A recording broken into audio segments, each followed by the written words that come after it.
Joining us now to talk about the championship game this coming Sunday, Frank Corapi, the fantasy professor from Jamestown Community College. See you, Gary. Good to see you again, Frank.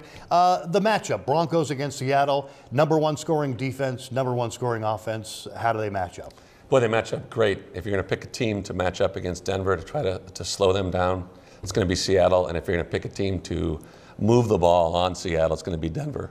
You know, I think one of the keys to this game is if Seattle can get a pass rush on Peyton Manning up the middle without blitzing, they have a really good chance of winning this game. Yeah, because if he's holding the ball in the pocket, it's just it can become a long afternoon. And this is a legacy game for Peyton. Oh, absolutely. I mean, he can really cement his mark in history, not only as a regular season quarterback, and he may be the greatest of all time, but also as a postseason with his second win.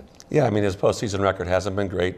A lot of those losses really weren't his fault, but you know, the quarterback gets the credit when they win, and they get the verdict when they lose. But he's been playing terrific. He's playing smarter than ever. He's got more weapons with this team than he's ever had, even in his glory days, I think, with Indy when he had Marvin Harrison and Reggie Wayne. He's got 4 legitimate deep threats. You know, so you know, this could be a Peyton Manning game. The only thing that I'd be concerned about, other than the Seattle defense, is the weather.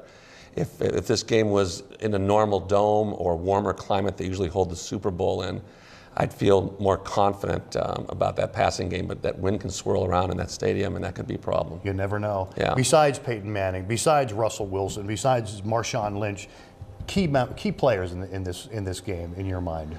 I think a real key player for Denver is going to be Wes Welker.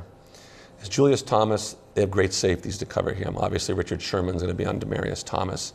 Eric Decker's got a decent matchup, but I think Wes Welker could really be somebody that's a key for Denver. I also think Noshawn Moreno coming out of the backfield, catching passes, slowing down that pass rush a little bit because they've got to pay attention to him coming out, could be very, very important. And, you know, and for Seattle, they need one of the receivers to step up. They're going to be able to run the ball, but at some point they're going to have to make some plays in the passing game. They're going to need somebody like Golden Tate. Doug Baldwin's been big in the playoffs so far. But Denver's strategy has got to be get a lead as soon as possible to force Seattle to throw the ball. That's not their game. And not rely on Lynch. And finally, the big question, who do you like? I'm going to take Seattle in a close one. I really am. I just think it's the perfect team to beat them. And I think they'll be able to run the ball, keep the ball out of Manning's hands, and pull it out. And they always say defense wins championships. They sure do. You heard it here first. Frank Corapi, the fantasy professor from Jamestown Community College. Thanks, Frank. Thank you.